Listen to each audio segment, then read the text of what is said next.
njengey'hlalo zonke zamakhosi. Sithi sekufikile leso sikhathi ngoba isihlalo lokhu simisiwe sakumiswa ngumbango.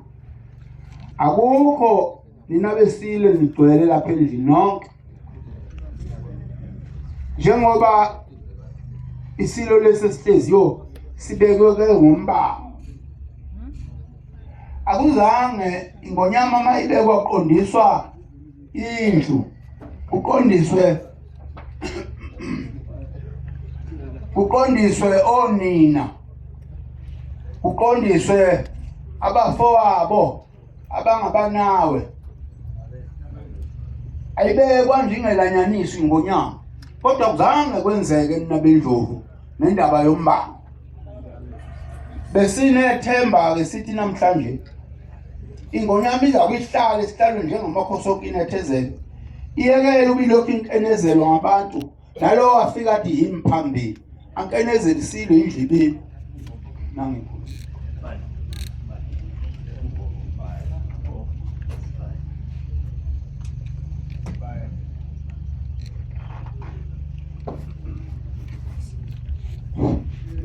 Olenela usilo lingethuki lapha ekhaya sisakhelene nesiqiwo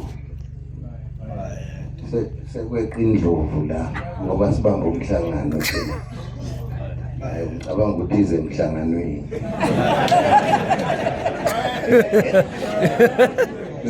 Bengicela ukuba ngibike nabesilo ukuthi ningedumi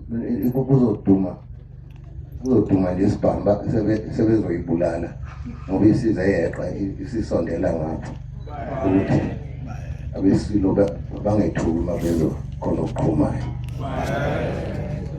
Ngiyathokoza abesithi ngiyathokoza makhefu umntwana ngaqhubeka makhefu bona isiko.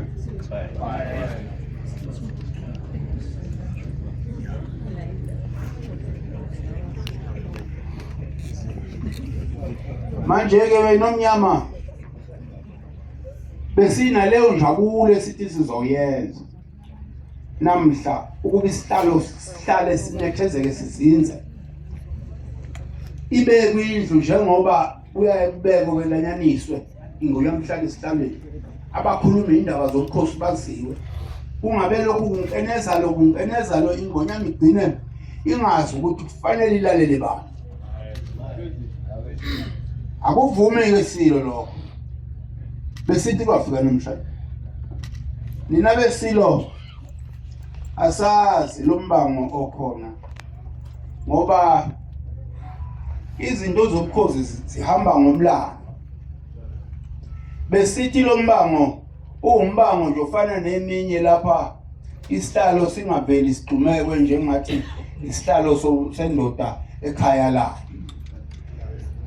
Uzabalaza amadoda esibeka ngoba sisuke lesihlalo sizawuhlala ozobheka umhlaba wakwaZulu owasekelwa ngegazi lamadoda.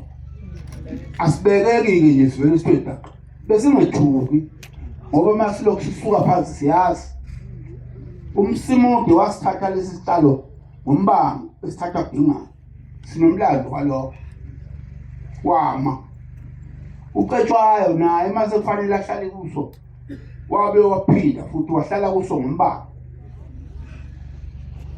ongazange ahlale ngombango owahlala ngempi yamangisi ehlakaza uZulu kwamelela ukuba asume phansi aqoqisizwe uDlothofu yedwa ongabanga nombango.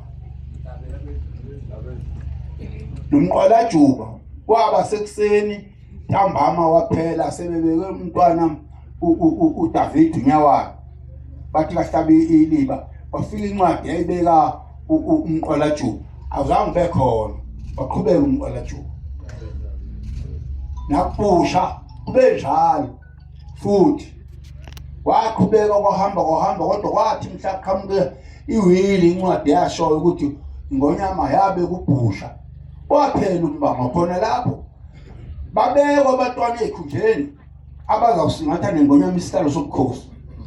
Ayizange bekho inxushunxuso zami izindlu ukulandelana kwazo sibheka isihlalo azange kusuka ngenhla agibele ngezansi kusuke nje phandayo athi nami ngizalwa inkosi ahambe ayibeke. Asibhekwa kanjalo lesihlalo sobukhosi ngoba isihlalo esikhulu, isihlalo sesizwe sikaZulu, ilapho uZulu azi ukuthi inkinga uma bakhona nje inkulu engakanani bazawuhamba bayinjunkulu bawulanyula. Uma befika la injunkulu kuludaka olungekho nasemzini yabo, kushayisa uvalo lokho. Kushayisa uvalo. Kanti lo sihlalo samiswa uNkulunkulu ngeqondelo. Ayikho into eyamiswa ngamakhosi ohlangene umbambo. Ayikho. Ngishimuzi akekho otholakala eseqhaqhaza lapha endaweni okungafanele engazange abekwe umuntu. Akwenzeki. Kodwa siphathiwe ngendaba yombango sina. Asiwazi lo mbango okhona. Ngifuni ke nina basenjunkulu ninonke, ngifuni silo ukukhuluma kakhulu ngoba uxabene indlu. Xabene indlu yodwa okusesihlalo siphakathi kuyo. Ukuthi yini engabenelisiyo, yini asiwazi. Ngoba inkantolo zithetha amacala ngesiko esizwe. Amacala okhosi abuka isiko ukuthi lithini inkantolo. Uma isiko livuna lowo, inkantolo ayikudluke esikweni ngoba zakukhatha abantu ukuthi zakwenza lokhu zaziphatha. Zikwenza ngesiko.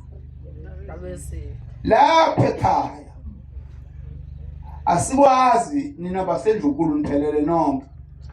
Imbono uyakhulunywa ngabantu kodwa iqiniso lihlala lilodwa noma ungani umbono ongakanani ngoba imbono ivela naseqilini.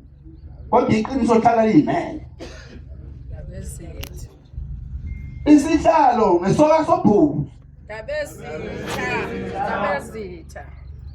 Bakwethu siyakhuluma sisithini. Ngoba isiko lamaZulu lithi bumiswa nje ubukhosi bakwaZulu. Lakhiwe isiko lokubekwa kwenkosi. Kwathiwa umntwana wenkosi mayiganile uyafika sala inkosi. Dabezitha. Ingonyama kwathiwa futhi ma isizwe silobolile intombi, leyo ntombi iyaba unina wesizwe. Dabezitha. Cha. Lamagama nina besilo, lamagama ngonyama kufanele ba ngifele kuma ngakhulu. Dabezitha. Mina ngikhuluma into ngakholwa, angikhulumi nanku futhi amanga. Lento engikhuluma ngofela kuyo. Dabezitha. Ngoba ngisho ngankosi ngisho bani baphika bakwaziyo nabasendukulo. Ukuthi intombi nxa isilotshole isizwe, leyo ntombi unina wesizwe. Dabezitha. Inkantolo zikhuluma kanje.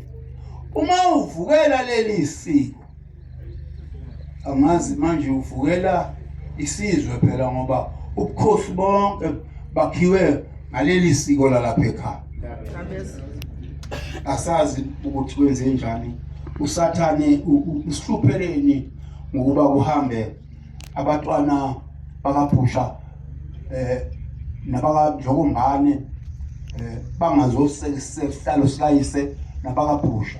Siyahlupheka ngokungabikho kwabo. Dabezitha. Ongabikho kwabo ngonyama. Siyahlupheka ngokungabikho kwabatwana bakwethu. Nawe futhi ke hlupha lo. Usola ngapha kuthiwa usukhipha ubani usufaka ubani. Indaba umqenezelwa ngabantu abangaqondene nawe. Dabezitha. Hayi ngiyakhala mina.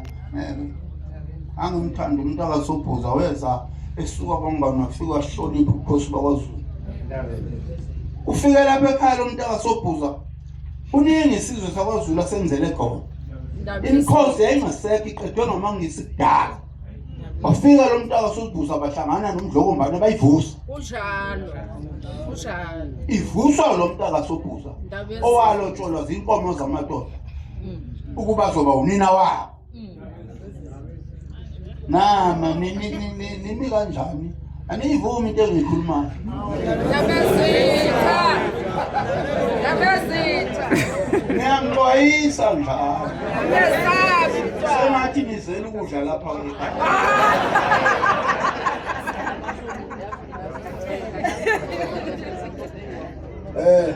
Ngakhuluma into engizaziyo enihamba liya koBloemfontein ngoba nihambela lezi ndaba. Ngiyayikhuluma selithule nje.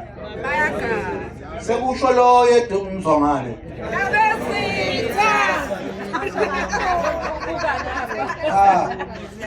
Hayi silesikhulu angimabambeleli ukukhuluma kodwa ngithandile ukuba nxa baseNdlunkulu bephelele lapha nisho ukuthi lapha eNdlunkulu yabo ukukhuluma kumi njengoba kumile khona sika akacabanga ukuthi lapha abona abantu beshova amaphepha ngobukhosi acabanga ukuthi ubukhosi abunabanikazi babo asikafi kuyosho sesifika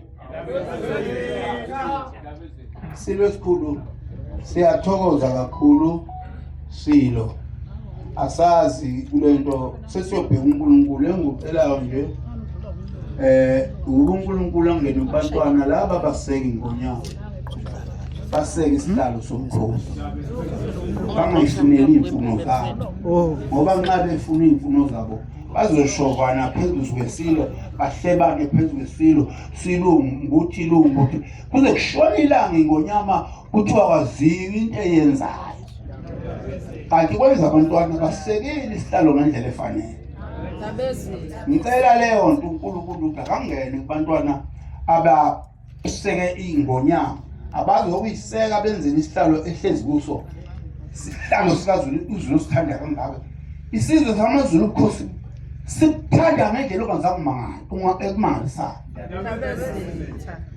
Manje ngicela abantwana ke basiseke ngendlela efanele isihlalo bayeke ukunyathelana benziwe ukuthi abantu ababefanele ukuba ngabe sikhuluma nabo baseke isihlalo ngokwesiko lalapha ekhaya bangena umbango. Silo lokho engibona ukuthi obekusenhlizweni yami bekukuba ngiyojabulela ukubuya kwendlela kwethu. Ayivuma ngayo. Bengasafuni ukuzwa lapha ngithi ngizozela ukwenzani. Kodwa ke ngabuye ngokubona ukuthi angathini umntaka sokuphuza emalibeni. Enkosi yami. Uthase ngicashile. Kwangilanda ngifile kungumhlangano omqinya lapha ekhaya. Wathi umuntu ephuma ngalanda umasiko ngalanda umthokozi. Wathi mageba wosa. Ngaphuma ngifele. Indaba zakhe ke namanje lokhu ngayibamba ngoba nomdlokombane angishiya lapha emhlabeni. Wayengithembile. Uma ngathiwa ngikhuluma indaba yokaSobhuzo benza umsebenzi wesizwe. Enkosi yami. Sekhona kusekhona uncane ngisho ngokaSobhuzo. Nina benkosi niyongixolela ingushiya. Kodwa sengiqedile engithi esijabulela ukuthi bayabuya. Kodwa ke asisho lutho ke thina ngowami umlomo. Angisho ukuthi benzani ngibabeke lutho bayakwazi abakwenzayo. Kodwa ngazi isiko bayolijika kanjalo. Asazi. Wena silo.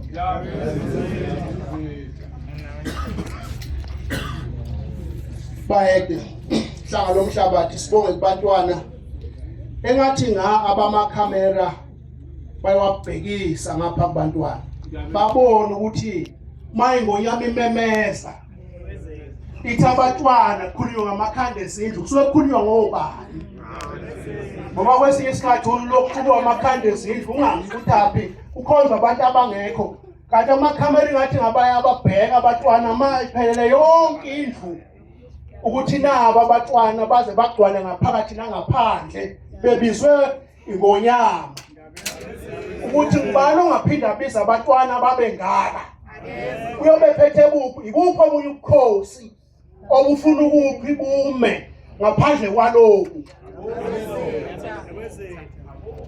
silesikhulu siyesibayeni lapho isizwe kuyoyibongela khona nokwesekelwa kodwa bekufanele ngonyama